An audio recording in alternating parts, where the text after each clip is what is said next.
Hello and welcome back to living before leaving. चलिए आज आपको ले चलते हैं हिमालय में हो रहे शिव कथा में। इस कथा को सुनने ना सिर्फ इंसान बल्कि सारे देवी देवता भी आते हैं। दरअसल एक बड़ी ही अनोखी बात आप इन पहाड़ों में नोटिस करोगे कि यहाँ किसी भी विशेष कार्यक्रम में एज अ विशेष अतिथि किसी न किसी देवी या देवता को जरूर इनवाइट किया जाता है। और जब बात हो रही हो देवों के देव महादेव जी की, तो भला कौन ऐसे पावन मौके को जाने देगा। यही कारण है कि आज यहाँ बड़े ही दूर दूर जगहों से कथा में भाग लेने आए देवडोलियों के दर्शन का ही एक सुनहरा मौका है। तो चलिए महसूस करते हैं यहाँ के शांत और मन को पवित्र कर देने वाले पलों को। ओम नमः शिवाय।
देवी देवताओं को यहाँ उनके डोलियों और ढोल से पहचाना जा सकता है।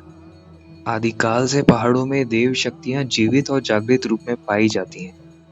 यही कारण है कि वो हम आम इंसानों की तरह यात्रा करते हैं और विशेष दिनों में एक दूसरे से मिलने आते हैं। और ये डोलियां और ढोल बड़े ही सम्मान से उनके भक्तों द्वारा यात्रा करके लाए और पूजे जाते हैं। आप सबके लिए देवी देवताओं के नाम थोड़े अनसुने लग सकते हैं, पर थोड़ी से जानकारी हासिल करके आप जान सकते हैं कि ये सारी देवी देवताओं को आप अच्छी तरह से जानते हैं। उदाहरण के रूप में गणेश जी को पहाड़ों में हुनेश्वर देवता के नाम से जाना जाता है, पार्वती मैया को नागनी माता के रूप में, भोलेनाथ जी को बिमलेश्वर, कार्तिकेय जी को हरि महाराज, कृष्ण जी को नागराज। इस तरह से पहाड़ों में देवी देवताओं को अलग अलग नामों से जाना जाता है।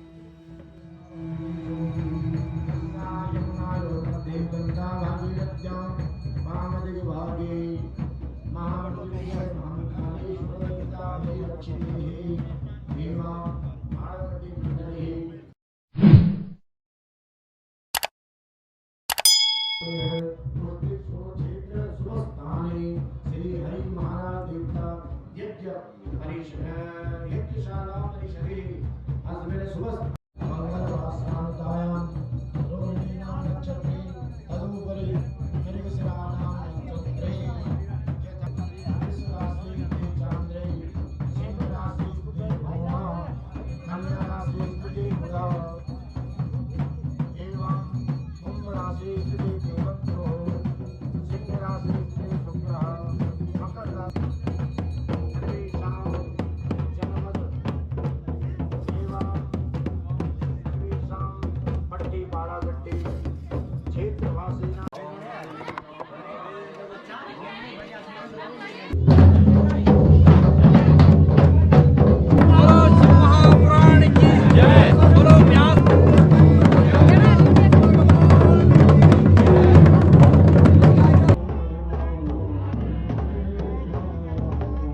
गंगे माता महाराज की सभी आवाहित देवी अज्ञान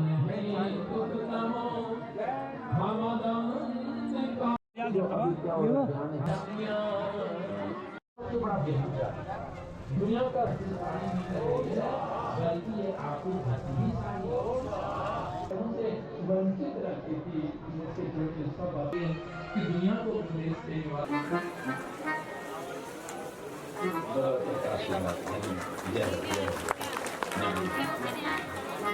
आशीर्वाद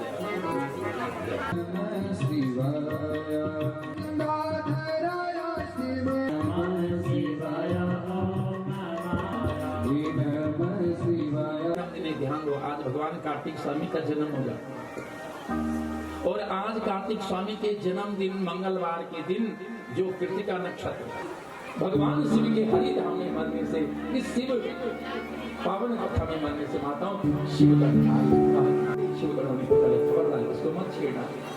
ये वैकुंठ का शिव धाम का पूरे भारतवर्ष में अनेकों श्रद्धालु आते हैं। मैं आपके चरणों में नतमस्तक होकर प्रणाम करता हूँ और प्रणाम करता हूँ।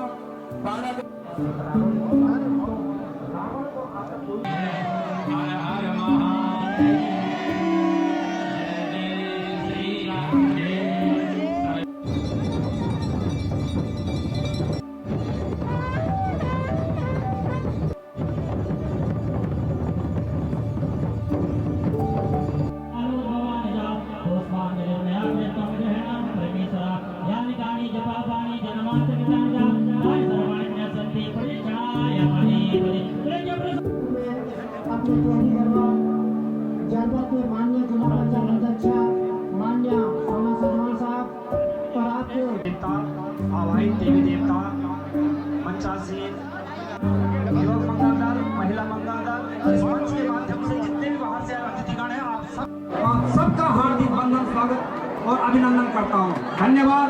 जय हरि महाराज। भारत माता की धन्यवाद माननीय पवार जी।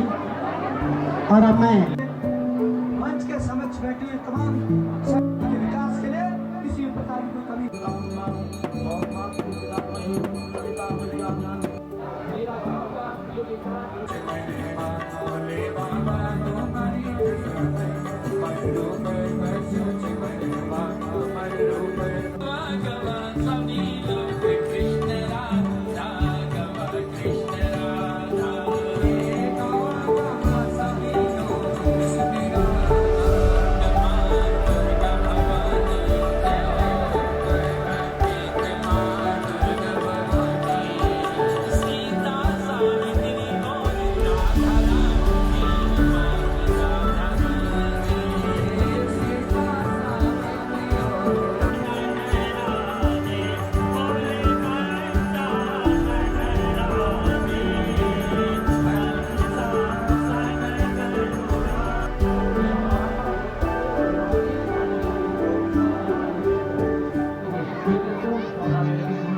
जैसा कि मैंने अपने पिछले एपिसोड में कहा था कि हमारी पूरी कोशिश रहेगी आपको उन सीक्रेट और अननोन ट्रैक्स पे ले जाने की जिस पर जाने का समय और अवसर सबको नहीं मिलता।